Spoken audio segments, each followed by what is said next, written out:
Boa tarde. Segundo o IBGE, no Brasil há mais de 45 milhões de pessoas com algum tipo de deficiência. Eles representam cerca de 15% da população, mas ocupam menos de 1% das vagas de trabalho. Muitos usam a própria deficiência para se tornarem empresários e atender clientes com limitações semelhantes às suas. No final do ano passado, o Sebrae de São Paulo mapeou o papel dos deficientes físicos do mercado empreendedor no estado. E, segundo a pesquisa, o empreendedorismo é hoje responsável pela renda de 25% dos deficientes físicos economicamente ativos em São Paulo. Ricardo adora viajar. E essa paixão não ficou para trás, nem mesmo depois dele levar um tiro e ficar paraplégico. Antes desse acontecimento, eu já viajava, passeava bastante. Então eu queria retomar isso de novo. Daí, mostrando isso para os meus colegas, contando minhas histórias, mostrando minhas fotos, vídeos, eles começaram a se interessar, né? Se interessaram tanto que o publicitário abandonou a carreira para seguir o turismo. Hoje ele tem uma parceria com essa agência de viagens, onde oferece pacotes para pessoas com deficiência. Clientes não faltam. Todos os dias, Ricardo é procurado por eles. O desafio é encontrar locais com acessibilidade para esses turistas. Muitos hotéis são acessíveis somente a pessoas com deficiência física. A parte da deficiência visual, auditiva, ainda é muito fraca. Estados Unidos e Europa são destinos mais preparados para receber esse público, segundo o agente de viagens. Pelo Brasil, ele lembra da cidade de Bonito, no Mato Grosso do Sul, Foz do Iguaçu, no Paraná, Natal, no Rio Grande do Norte e Porto de Galinhas, em Pernambuco. Um dos motivos para essa dificuldade em encontrar roteiros que atendam à necessidade de pessoas com deficiência é a falta de adaptação da rede hoteleira. Ricardo lembra que essa é uma grande oportunidade de negócios. É difícil convencer donos de estabelecimentos. O pessoal ainda não acredita ou não tem uma vontade em colocar alguma ação nesse público, apesar de ser um público muito grande. A Organização Mundial da Saúde diz que somos 1 bilhão de pessoas com algum tipo de deficiência em todo o mundo. Por exemplo, Estados Unidos, eles movimentam mais de 14 bilhões de dólares por ano só com turismo acessível. E aqui nós estamos num crescente. Então há muito público e público potencial para a gente poder trabalhar.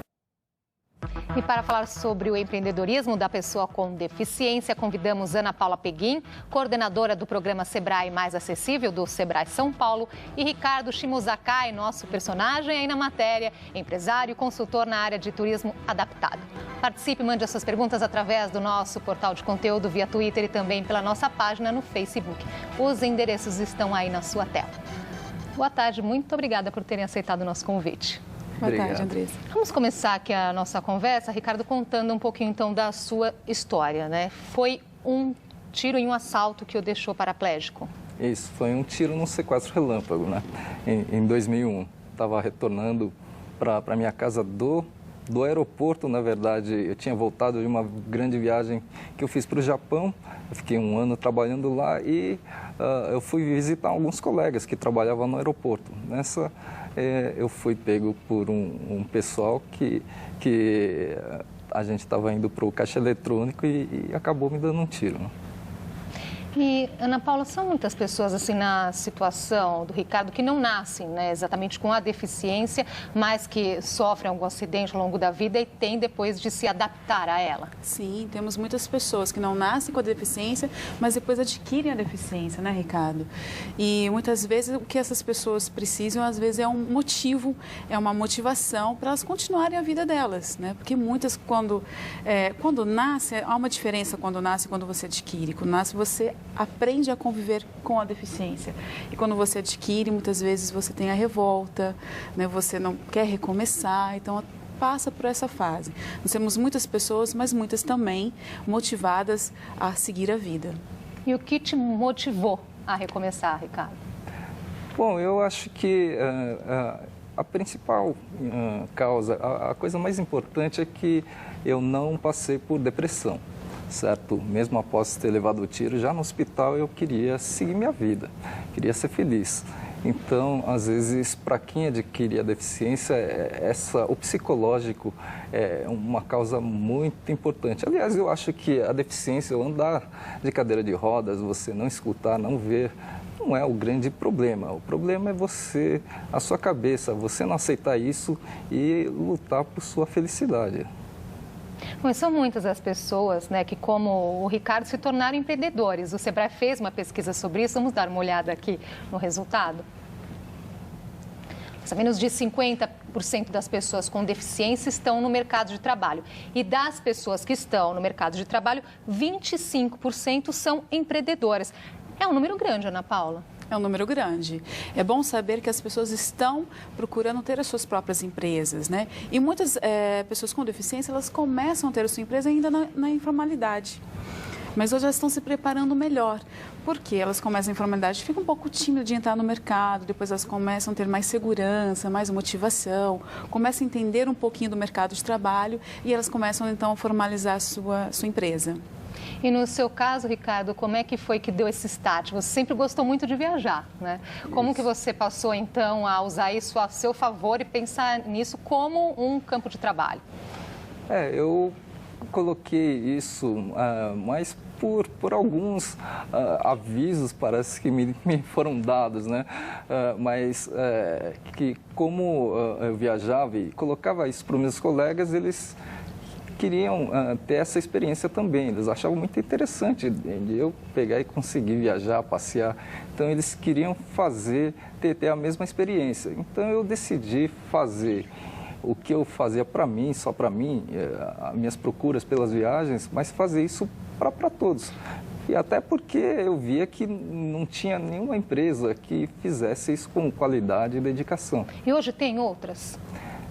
Tem algumas muito tímidas. Eu já tentei pegar e fazer parceria com várias empresas, agências e mesmo outras questões de hotéis, em buscar que os hotéis sejam acessíveis, mas há uma resistência muito grande ainda do mercado. Eu não sei se eles não acreditam.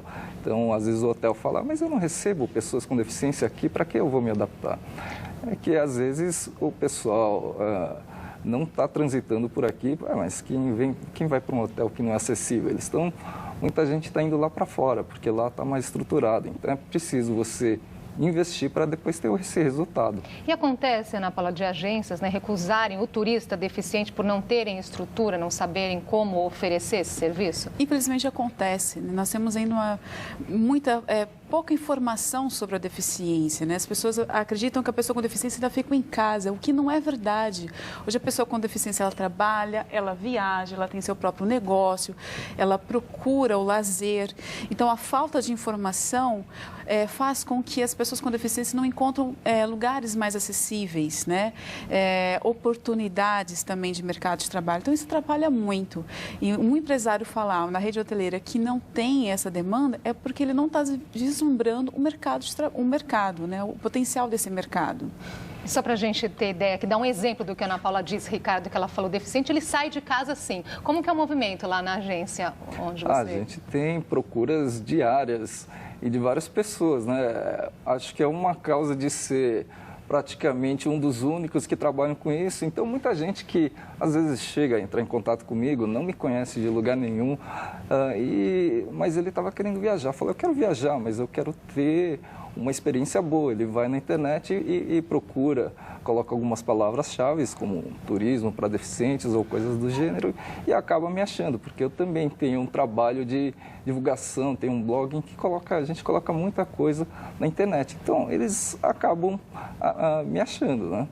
Agora, um outro dado aqui da pesquisa do Sebrae diz que aqueles que têm negócio próprio, mais de 90% trabalham por conta própria e 7% são empregadores. Então, eles dão oportunidade de trabalho também para outras pessoas com deficiência? Isso acontece? Eu acho que ainda está muito tímido ainda, né? Como a gente já vem falando, há pouca informação. O empresário sem deficiência, ele tem um certo receio, mas aquele que já busca uma informação, que conhece um pouco mais da deficiência ou quer dar uma oportunidade de trabalho para as pessoas com deficiência, ele está mais aberto. O que precisa ser mais explorado são as informações e como contratar essa pessoa com deficiência. Bom, e sobre esse assunto, a repórter Laís Duarte traz para a gente uma questão importante da legislação brasileira. Ela dificulta que empreendedores com deficiência empreguem outras pessoas com deficiência. Conta para a gente essa história, Laís. Boa tarde. Boa tarde, Andresa. Boa tarde a todos. Isso é porque a lei de cotas só é aplicada para empresas que tenham mais de 100 funcionários, ou seja, micro e pequenas empresas não são obrigadas a contratar pessoas com deficiência física. Eu vou conversar agora com o Luiz Carlos Lopes, que é coordenador de programas da Secretaria Estadual do Direito da Pessoa com Deficiência. Luiz, ao seu ver, outras pessoas poderiam ser incluídas se a lei também obrigasse micro e pequenos empresários a contratarem pessoas portadoras de deficiência? Boa tarde. Boa tarde. Bom, claro que se você aumentar a base de empresas que oferecem as vagas, você vai aumentar a chance da pessoa atingir a empregabilidade, né? Mas eu acho que o grande desafio ainda no Brasil é trazer a população com deficiência, o trabalhador com deficiência, que está no mercado informal de trabalho, para o mercado formal, seja por meio de empresas que cumpram a lei de cotas ou por meio de empresas de pequeno e médio porte que passem a oferecer essa proposta, ou mesmo através da empregabilidade do emprego dessa pessoa como empreendedor, como patrão, dono do seu próprio negócio. A maioria da população com deficiência hoje que trabalha está no mercado informal, e isso é muito ruim para ele e para o país, porque ele não contribui também para o país. Você acha que uma lei feita para incluir deixa de incluir à medida que exclui as micro e pequenas empresas dessa obrigatoriedade? Eu acho que não. Eu acho que a lei de cotas ela foi desenhada dessa forma, porque ela foca em empresas que têm mais possibilidade de, inclusive, adaptar suas instalações, fazer investimentos para receber essas pessoas com deficiência, né? As empresas de pequeno e médio porte, né? As microempresas, por exemplo, elas estão no bairro e elas já historicamente dão mais chance, porque você conhece o vizinho, né? Você tem essa relação mais pessoal com o seu entorno, então isso já acontece. O grande desafio era fazer com que as grandes empresas, as maiores empresas, passassem a oferecer também postos de trabalho para pessoas com deficiência. A saída poderia ser, ao invés de forçar que os portadores de deficiência se tornem funcionários, treiná-los, capacitá-los para que se tornem empresários também? Essa é uma fatia, né? Eu acho que também é falsa a ideia de que todo mundo, da noite para o dia, vai virar empresário, até porque você tem que ter talento para isso e capacitação, né? Nós temos a Secretaria dos Direitos da Pessoa com Deficiência tem uma parceria com o SEBRAE no sentido de favorecer essa capacitação e estimular que as pessoas se tornem empreendedores. Mas, como eu já te falei, o grande desafio, o maior desafio do país hoje é tirar aquela pessoa que está vendendo bala na rua, trabalhando dentro de casa, prestando um serviço informal e colocá-lo dentro do mercado formal de trabalho. Carteira assinada para todo mundo, Andresa. Obrigada, Laís. Eu acho que tem vários pontos aí que dá para a gente começar. Vamos começar pelo começo ali da entrevista, que é a questão da legislação, né? Que é a lei de cotas, que não inclui a questão das pequenas e microempresas. Ana Paula. Eu acho interessante a gente ressaltar também que hoje a gente tem essa obrigação da grande empresa ter que contratar, né? Mas eu sou também a favor também que a pequena empresa, que a lei de cotas se amplie para que as empresas possam contratar, empresas com 50 funcionários a mais possam estar contratando, né? Pela lei de cotas, a empresa que tem a partir de 100 funcionários, obrigatoriamente ela tem que contratar. O que eu quero dizer com isso? Tem que contratar quanto? Tem que contratar. Depende de 2% a 5%. Dependendo do tamanho da empresa, ela tem que contratar de 2% a 5%. Né? Eu sou a favor da gente ampliar para que tenha maior força no trabalho, né? Para que possam ser contratadas mais funcionários com deficiência, né? Diferentemente do que as pessoas pensem, né, Ricardo? A pessoa com deficiência hoje ela está capacitada, ela está qualificada, ela está estudando, está se formalizando. Então é importante a gente informar isso aos empresários que eles podem sim contratar pessoas com deficiência. Talvez, ampliando um pouco a lei de cotas, mas esse é um estudo, é uma proposta, talvez a gente aumente ainda a entrada da pessoa com deficiência no mercado de trabalho. Enquanto isso não acontece, o que a gente faz? A gente trabalha no incentivo e na orientação da pequena e média empresa a contratar o funcionário com deficiência. Agora, Ricardo Luiz colocou um ponto interessante que eu gostaria que você comentasse, que é a pessoa esse talento, né, para o empreendedorismo não nasce da noite para o dia. É preciso ter um talento, é preciso. Qual a característica de um empreendedor? Acho que a questão de ser empreendedor é um pouco complicado para qualquer pessoa, né? A pessoa com deficiência também, eu parti um pouco para isso, até porque já tive muitos reveses na questão, no começo, quando ainda estava procurando emprego. Naquela época também a acessibilidade ainda não estava tão bem, mas perdi muitos empregos por falta de condições de estrutura do local. Só tinha escadas, não tinha um banheiro, então eles queriam muito me contratar, só que para eles conseguirem me contratar, eles teriam que mudar toda a estrutura do local. Então, eles preferiam descartar a mim do que mexer no local, né? Então, eu fui buscando os meus caminhos. Falei, eu vou decidir o que fazer, aonde ir. Eu tentei algumas coisas, eu trabalhei numa agência de turismo, justamente para cuidar da questão do turismo acessível. Mas os proprietários da agência, eles não concordavam com algumas ideias, mas mesmo assim cobravam resultados. Eu falei, para ter resultado, vocês precisam seguir minhas ideias. Então, eu falei, bom, eu vou sair e fazer do meu jeito. Daí, depois eu mostro a eles que o meu jeito estava certo, né? E, somente para reforçar alguma coisa também, a questão... O meu primeiro emprego foi numa empresa de telemarketing. Certo? Eles contrataram 10 pessoas e tiveram um resultado muito positivo. Proporcionalmente, a gente conseguia trazer mais retorno do que pessoas sem deficiência. E eles disseram que deficiência no quê? Vamos contratar muito mais gente. Eles estouraram a lei de cotas e contrataram muito mais pessoas, porque eles viram valor em nosso trabalho. E isso é uma coisa que, às vezes, as empresas veem a pessoa com deficiência como um incapaz ou que vai ter uma baixa produtividade.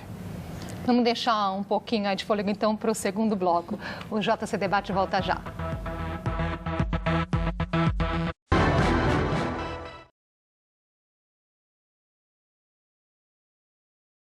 As notícias do Brasil e do mundo.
Já estamos de volta com o JC Debate. O assunto hoje é empreendedorismo da pessoa com deficiência. Vamos retomar aqui esse bloco respondendo uma pergunta do nosso telespectador, Davi Gomes. É para você, Ricardo. Na matéria foi muito falado sobre turismo de lazer. Eu gostaria de saber sobre o turismo de negócios. Se há procura também, pois trabalho numa rede de hotéis e nos preocupamos muito em saber quais as dificuldades que Ele está usando aqui o termo PNE, que é pessoa com necessidades especiais. Eu gostaria até da gente dizer qual que é o termo correto hoje para tratar a pessoa com deficiência, antes de responder a pergunta dele. Não, o termo correto hoje é pessoa com deficiência, né? Muitas pessoas ainda utilizam portador de necessidade especial, ou pessoa com necessidade especial, ou portador de deficiência. Hoje o termo correto é pessoa com deficiência. Sempre pensando na valorização da pessoa e inserir a pessoa no meio e na sociedade em que vive. Turismo de negócio, então. Sim, turismo de negócio. Hoje em dia, até há muitos eventos relacionados à pessoa com deficiência, né? Feiras e mesmo assim a pessoa com deficiência, ela está inserida no mercado de trabalho também, então em grandes empresas tem os eventos da empresa e você precisa tá colocando essa questão da pessoa com deficiência participar desses eventos, né? Afinal, a empresa vai fazer um evento ou mesmo ela vai premiar os seus funcionários para uma viagem em algum local. Isso também, o local vai ter que estar preparado, caso a pessoa com deficiência seja uma das premiadas.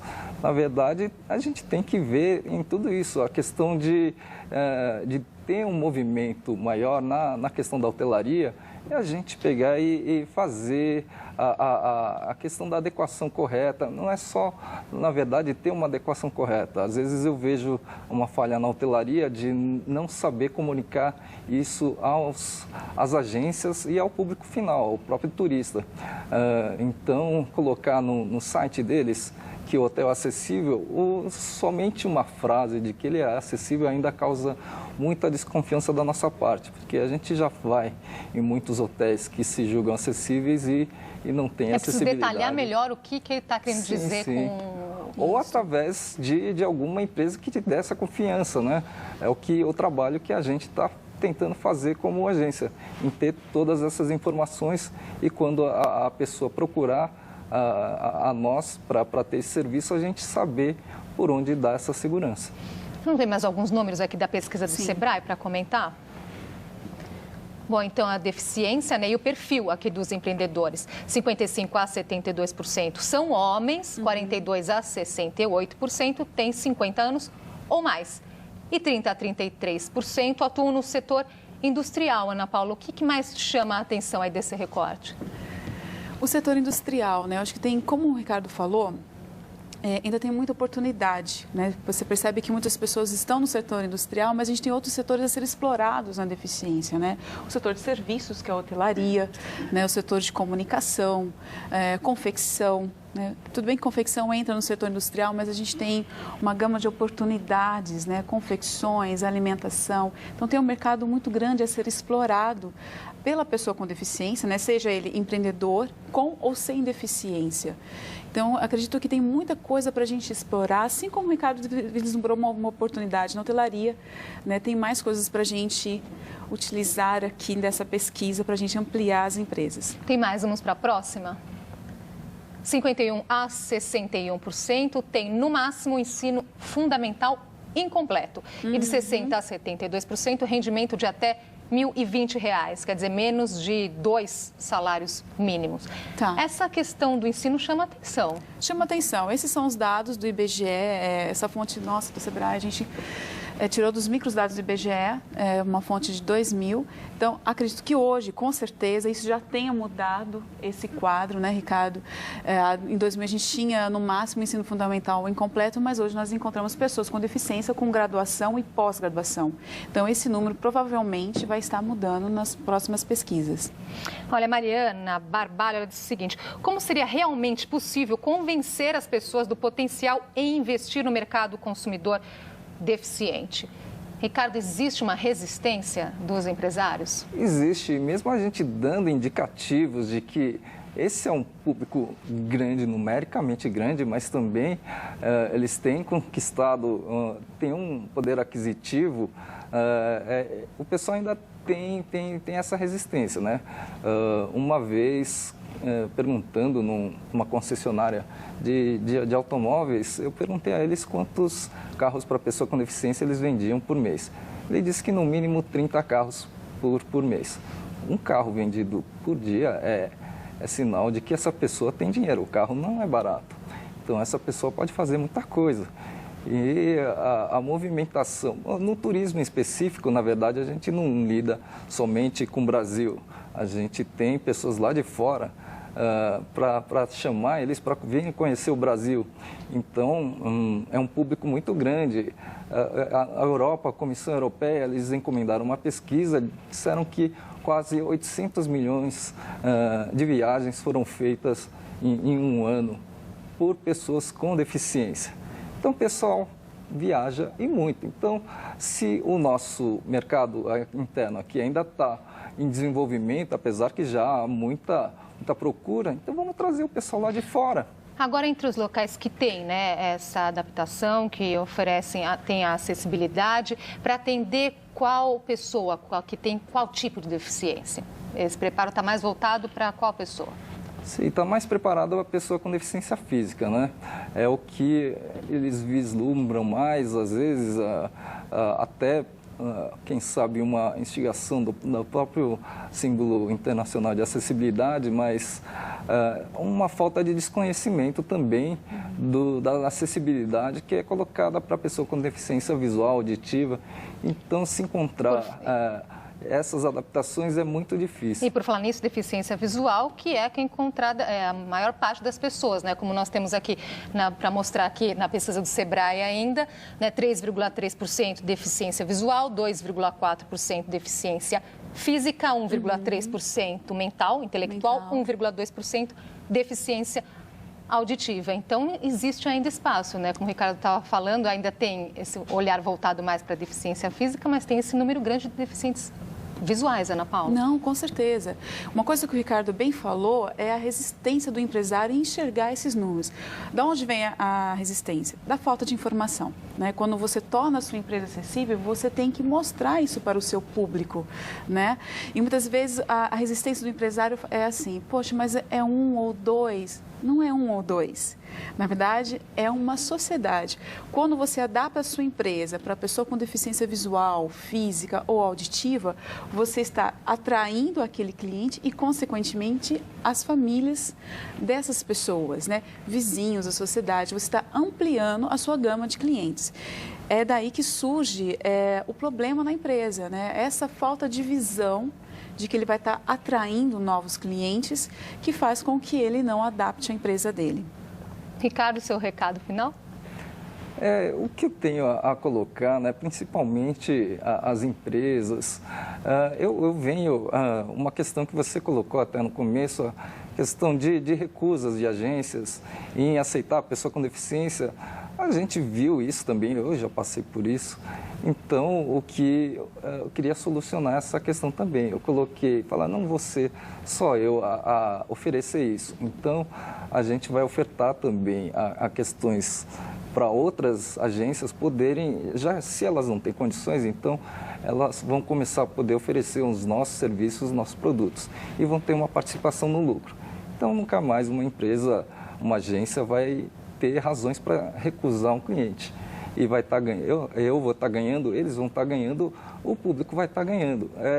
Fazendo parcerias, juntando forças, a gente ganha sempre. Com certeza. Muito obrigada pela participação de vocês aqui hoje. Obrigada. Nós chegamos ao final de mais uma edição do JC Debate. Mais informações sobre o Brasil e o mundo você encontra no cemais.com.br/jornalismo. Voltamos amanhã, 1h30 da tarde. Vamos falar sobre o aumento no consumo de álcool pelas mulheres. Boa tarde para você, até amanhã.